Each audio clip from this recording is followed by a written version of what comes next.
জীবনে একদিন, আকিকা নেই, এইসব নীতি বাতিল। জীবনে একদিন আকিকা, এটাও নেই। আব্দুর রাজ্জাক সাহেব, তাহলে যে 7 দিনের দিন আকিকা দেওয়া হয়নি, এখন বলেন আল্লাহ ভুল হয়েছে, মাফ করো, আর কোনো কথা নেই। গরু দিয়ে আকিকা চলবে না, উট দিয়ে আকিকা চলবে না, ছাগল ছাগি, ভেড়া ভেড়ি, দুম্বা দুম্বি, এই 3 শ্রেণীর প্রাণী, এই 6টা দিয়ে আকিকা চলবে।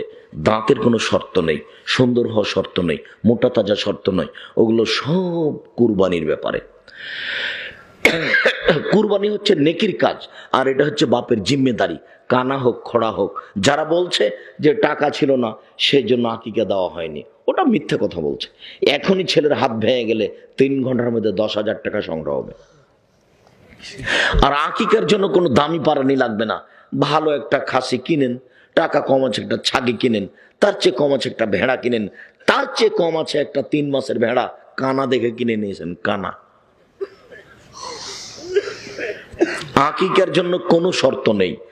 আকিকার জন্য 7 দিনের দিন একটা প্রাণী, ছেলের জন্য 2টা পশু জবে করতে হবে, আর নাম রাখতে হবে, আর মাথা নেড়ে করতে হবে। ডাক্তার বলেছে মাথা নেড়ে করো না, তখন আপনি বলবেন আমার ছেলে মারা গেলেও মাথা নেড়ে করব। তারপরে কি পরামর্শ আপনি বলেন? মেয়ে হলে কয়টি? মেয়ে হলে একটা, ছেলে হলে 2টে। মোটা তাজার কোনো হিসাব নেই, কানা হোক খোড়া হোক ল্যাংড়া হোক, প্রাণী যেন জাম থাকে। কথা বুঝতে পারেননি? এটা নেকির কাজ নয়, এটা হলো বাপের জিম্মেদারি। বাপ যে ছেলে মেয়েকে উপার্জন করে খাওয়াবে, তার এটা একটা। বুঝাতে পারি না মনে হয়। 14 দিনে 21 দিনে জীবনে একদিনে হিসাব করবেন না। গরু লাগবে না, উট লাগবে না, ছাগল ছাগি ভেড়া ভেড়ি, দুম্বা দুম্বি, কানা হোক খোড়া হোক ল্যাংড়া হোক, 2 মাসের হোক 3 মাসের হোক 6 মাসের হোক, যেভাবে আপনার সহজ। এরপরে খাতনা, অনুষ্ঠান ছাড়াই। তবে আকিকের গোস্ত বাপ মায়ের গোস্ত, বাপ মা খাবে। ওই কুরবানির গোস্ত, ওটা ছিল ফকিরের তাপ। আল্লাহ রসুল বলেছেন, আল্লাহ বলেছেন নিজে খাও ফকিরকে দাও, ওটা কুরবানি। যদি ফকির থাকে না দেন, তাহলে আপনি পাপী, দিতে আপনি বাধ্য। আর আকিকার গোস্তটা বাপের জিম্মেদারি, ও দিবে না দিবে সেটা তার ব্যাপার। আত্মীয় স্বজনকে দিবে না দিবে তার ব্যাপার। ও জবাই করে মানুষকে খাওয়াই দিবে কিনা সেটা তার ব্যাপার, ওটা ব্যক্তিগত ব্যাপার। আর খাতনার কোনো অনুষ্ঠান হবে না, এমনি ক্লিনিকে করে নে বাচ্চার খাতনা। আর না হলে আগে যে একজন খাতনা করা ব্যক্তি এসে সারা গ্রামের করতো না, ওইভাবে করে নেন। হ্যাঁ, যেটা হোক করে নেন, ওর কোনো অনুষ্ঠান নেই।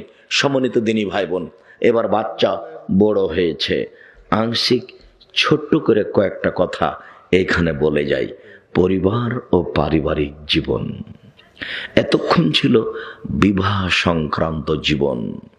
এইবার বয়স বাচ্চার 7 বছর হয়ে গেছে।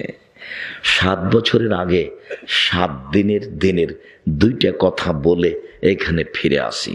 আল্লাহ রাসূল বলছেন, মান ওয়ালাদাহু ওয়ালাদুন ফাল ইহসান ইসমাহু, কারো যদি ছেলে মেয়ে জন্ম নেয় তাহলে সে যেন সুন্দর নাম রাখে।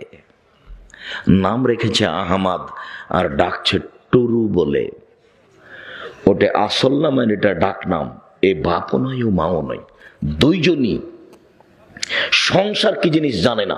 মা তো হস্তিনী চাপে না নিজের ভাষায়, কোন শরমে কোন লজ্জায় দুজনে বলে যে এটা ডাক নাম আর এটা আসল নাম। এটা হয় কি করে? এটা হয় কি করে? যেটা নাম রেখেছেন সেটাই বলে ডাকবেন। বাপ সেটা বলে ডাকবে, মা সেটা বলে ডাকবে।